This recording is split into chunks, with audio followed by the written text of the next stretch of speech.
warahmatullahi wabarakatuh. Perkenalkan, nama saya Mulyanti dari kelas M6. Di sini saya akan membuat video untuk memenuhi tugas filsafat pendidikan. Saya akan membahas 7 pembahasan yang telah dipelajari selama kuliah. Yang pertama, konsep filsafat. Filsafat berasal dari kata Yunani, yaitu filosofia atau filosofos. Philo yang berarti cinta, sedangkan sophia atau sophos yang berarti kebijaksanaan, pengetahuan, dan hikmah.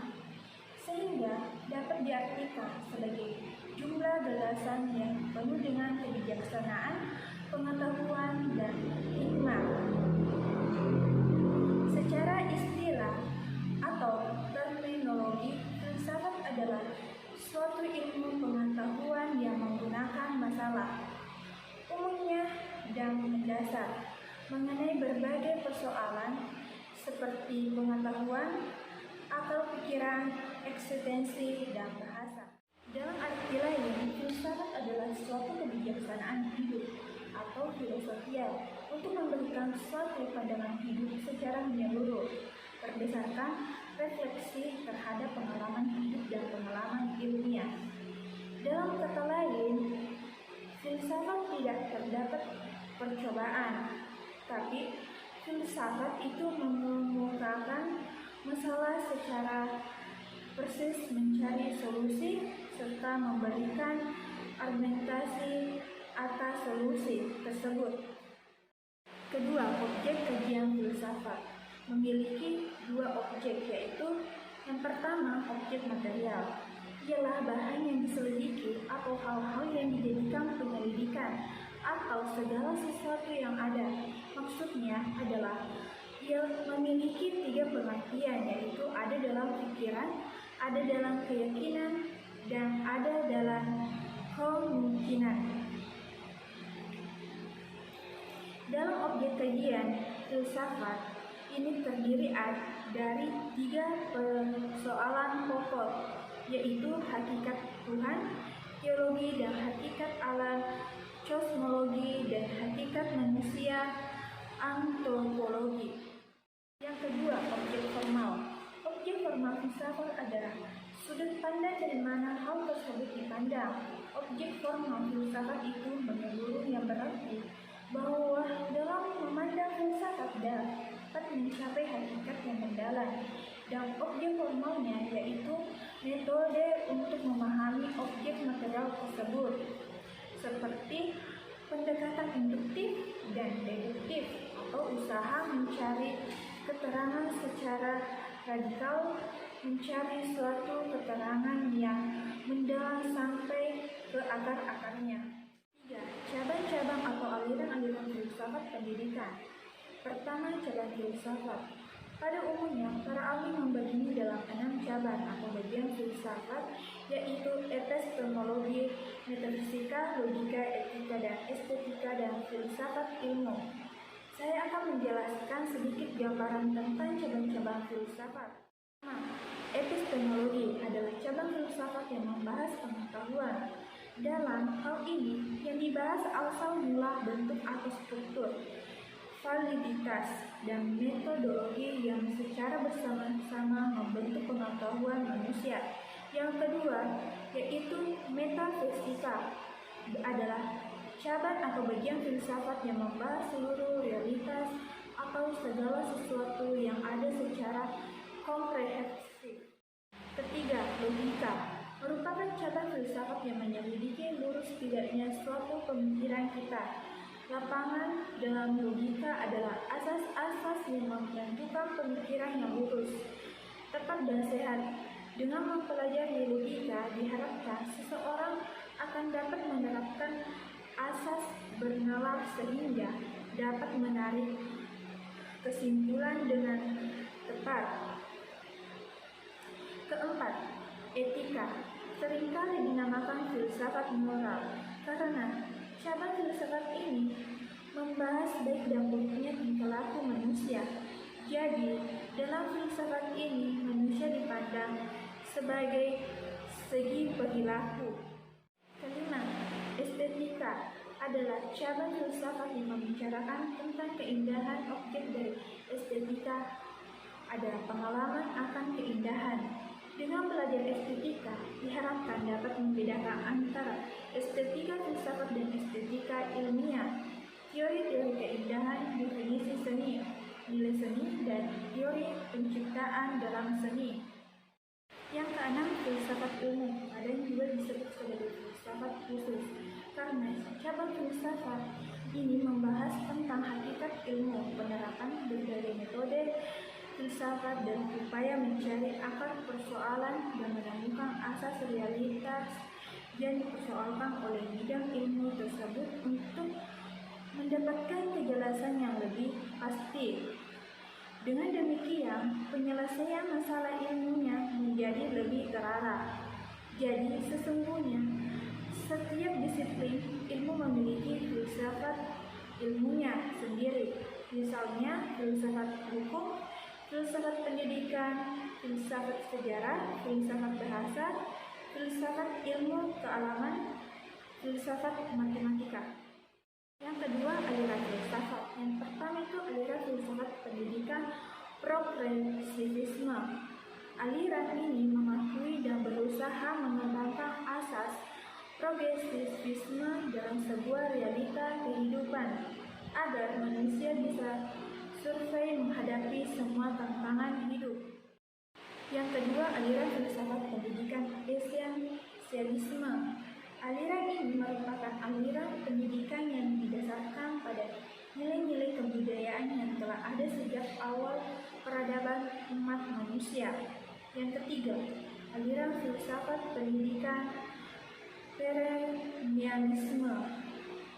Perennialisme ini memandang pendidikan sebagai jalan kembali atau proses pengembalian keadaan sekarang. Perennialisme merupakan pemikiran yang memberikan kemungkinan bagi seseorang untuk bersikap tegas dan lurus. Keempat, aliran filsafat pendidikan rekonstruksionisme. Dalam konteks filsafat pendidikan ini merupakan suatu aliran yang berusaha merombak tata susunan hidup, kebudayaan yang bercorak modern. Aliran rekonstruksionisme berkeyakinan bahwa tugas penyelamatan dunia merupakan tugas semua umat manusia. Yang kelima, aliran filsafat pendidikan idealisme. Aliran idealisme merupakan suatu aliran ilmu filsafat yang mengabulkan jiwa. Yang keenam, aliran filsafat pendidikan realisme. Aliran ini berpendapat bahwa dunia rohani dan dunia materi merupakan hakikat yang asli dan abadi. Klinar membagi realisme menjadi dua. Yang pertama yaitu realisme rasional, memandang bahwa dunia materi adalah nyata dan berada di luar pikiran yang mengamatinya, terdiri dari realisme klasik dan realisme religius. Yang kedua yaitu realisme natural, ilmiah, memandang bahwa dunia kita amati bukan hasil kreasi akal manusia, melainkan dunia sebagai adanya dan substansialitas sebab akibat serta aturan-aturan alam merupakan suatu penampakan dari dunia itu sendiri. Yang ketujuh, aliran filsafat pendidikan materialisme. Aliran ini berpendapat bahwa hakikat realisme adalah materi, bukan spiritual atau supernatural. 8. Aliran filsafat pendidikan pragmatisme. Artinya, dari pragmatisme yaitu kegunaan kepraktisan getting things done, menjadikan sesuatu dapat dikerjakan adalah kriteria bagi kebenaran. 9. Aliran filsafat pendidikan eksistensialisme. Eksistensialisme adalah aliran filsafat yang hanya berpusat pada manusia individu yang bertanggung jawab atas kemauannya, yang bebas tanpa memikirkan secara mendalam mana yang benar dan mana yang tidak benar. Konsep filsafat filsafat pendidikan dan manusia sebagai insan pendidikan. Filsafat sangat erat dengan kaitannya dengan pendidikan. Hubungan filsafat dan pendidikan tidak sekedar masalah logika, baik itu logika formal yang dibangun atas prinsip koherensi dan logika dialektis dibangun atau prinsip penerima dan memperbolehkan kontradiksi. Manusia sangat memerlukan pendidikan dalam rangka pematangan diri. Dengan kata lain, pematangan diri adalah bentuk kegiatan pendidikan lanjutan, yaitu upaya manusia untuk menjadi semakin arif dengan sikap dan perilaku adil terhadap apapun dan siapapun yang menjadi bagian-bagian integral dari eksistensi kehidupan ini. Pada dasarnya, sejak lahir manusia sudah langsung terlibat dalam kegiatan pendidikan dan pembelajaran. Manusia sebagai insan pendidikan, ada 3 paham tentang manusia. Yang pertama, metabolisme, yaitu memandang dari fisik. Yang kedua, paham idealisme, hanya segi roh dan jiwa. Yang ketiga, paham realisme, yaitu memandang sebagai kategori, yaitu animate dan inanimate. Adapun pengaruh pendidikan dengan jiwa seseorang merupakan pendorong untuk berkembang, sedangkan pendorong utama adalah potensi dalam bakat dan pengalaman yang terpendam pada diri seseorang atau anak didik. Bagaimanapun baiknya rencana pendidikan, hasil dan manfaat bagi anak didik dan masyarakat tergantung kepada anak didik dan masyarakat itu sendiri. Dengan demikian, antara manusia dan pendidik terjalin hubungan kausalitas karena manusia pendidikan mutlak ada, dan karena pendidikan manusia semakin menjadi diri sendiri sebagai manusia yang manusiawi. Dasar filsafat pendidikan di Indonesia. Pendidikan filsafat adalah ilmu penting yang wajib dimiliki oleh setiap calon tenaga pendidik. Tujuannya yaitu untuk mengembangkan potensi-potensi manusia peserta didik agar potensi itu dapat berguna untuk masa depannya. Tujuan filsafat yaitu untuk mengembangkan pendidikan, yaitu idealisme, realisme, behaviorisme, dan konstruktivisme. Landasan filsafat pendidikan yang pertama yaitu ontologi, berasal dari bahasa Yunani yaitu ontos, ben, dan logos. Logi, jadi ontologi adalah teori tentang keberadaan sebagai keberadaan atau ilmu tentang yang ada. Ontologi adalah bagian dari metafisika dan metafisika objek adalah ontologi yang ada, tidak terikat pada satu perwujudan tertentu. Ontologi membahas tentang yang secara universal, yaitu berusaha mencari inti yang dimuat setiap kenyataan, yang meliputi segala realita dan semua bentuknya. Epistemologi berasal dari 2 suku kata Yunani, yaitu epis yang berarti pengetahuan atau ilmu dan logos yang berarti disiplin atau teori. Dalam Kamus Webster disebutkan bahwa epistemologi merupakan teori ilmu pengetahuan yang melakukan investigasi mengenai asal-usul, dasar, metode, dan batas-batas ilmu pengetahuan, membahas tentang cara dan alat untuk mengetahui. Aliran-aliran epistemologi terdiri dari empirisme, realisme, idealisme, positisme, dan pragmatisme. Aksiologi merupakan filsafat yang membahas mengenai teori-teori nilai dan berusaha menggambarkan apa yang dinamakan dengan kebaikan dan perilaku yang baik.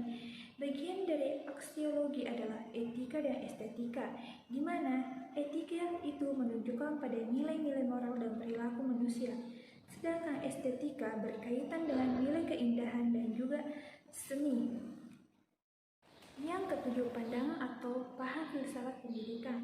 Filsafat pendidikan terbagi berdasarkan sudut pandang baik lembaga maupun individu. Di Indonesia ada 4 pandangan yang diterapkan di dunia pendidikan, yaitu pandangan progresivisme, Presensialisme, esensialisme, dan rekonstruksionisme. Pandangan-pandangan ini memiliki sudut pandang yang berbeda-beda. Ada saling mendukung dan ada yang saling memprotes. Pandangan progresivisme yaitu aliran filsafat yang berfokus pada siswa dengan keterampilan dan pengetahuan. Progresivisme adalah filsafat yang mempromosikan pendidikan dan bertujuan untuk membantu siswa dalam mengembangkan jenis keterampilan untuk pemecahan masalah yang akan memungkinkan mereka hadapi dengan baik dan masyarakat kompetitif. Aliran progresivisme berkembang dan menawarkan cara dan metode yang baru dalam sistem pembelajaran. Pokok dari aliran ini adalah memberikan kebebasan kepada peserta didik dalam proses belajar. Peserta didik akan mampu membuat kemajuan karena dengan kebebasan yang dimiliki, potensi mereka akan maju dan berkembang bisa berjalan dengan baik. Perennialisme merupakan aliran di pendidikan yang ada sejak abad ke-20. Realisme merupakan suatu aliran yang lahir karena perennialisme membentang pandangan progresivisme yang akan membuat perubahan dan sesuatu yang baru. Perennialisme berpandang bahwa dunia ini sangatlah hancur, situasinya sangat tidak baik, pasti tidak teratur, dan yang paling utama adalah pada kehidupan moral, intelijensia, dan kultural. Oleh karena itu, perlu adanya usaha untuk mengatasi hal-hal tersebut. Adapun contoh dari perennialisme yaitu pada norma-norma. Pertama, norma agama adalah norma yang berasal dari Tuhan Yang Maha Esa. Di dalamnya berisi tentang larangan, perintah, peraturan, dan pelajaran. Yang kedua, norma kesopanan. Norma kesopanan adalah norma-norma yang mengatur tentang kesopanan, tata krama, dan adat istiadat di dalam masyarakat. Norma kesopanan merupakan norma ketentuan hidup yang berlaku di masyarakat. Norma kesopanan ini yang mengatur kita dalam pergaulan bersama orang lain. Ketiga, norma susila. Norma susila merupakan peraturan hidup yang berasal dari hati nurani manusia.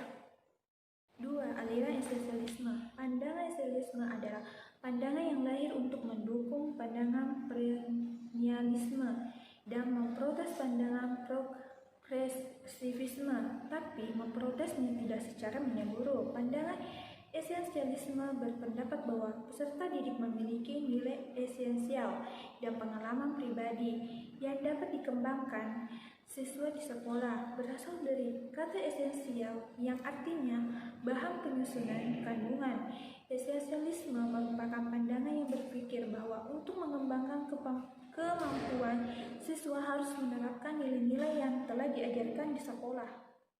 Ketiga, pandangan rekonstruktivisme berasal dari kata rekonstruksi yang artinya membangun, pembangunan, penciptaan. Jadi, pandangan ini menekankan pada siswa untuk dapat mengemukakan ide baik, mengkritis, dan memberi solusi, bahkan membangun pandangan baru terhadap suatu masalah yang kemungkinan akan dihadapi siswa ke depannya saat menjadi anggota masyarakat. Dalam pembelajaran menurut pandangan rekonstruktivisme, pengalaman-pengalaman peserta didik seringkali berhubungan dengan kehidupan nyata yang terjadi di lingkungan masyarakat atau lapangan dan memiliki interaksi dengan orang lain atau masyarakat. Diibaratkan dalam lingkup terkecil di dalam kelas, yaitu teman kelas dan pendidik atau guru.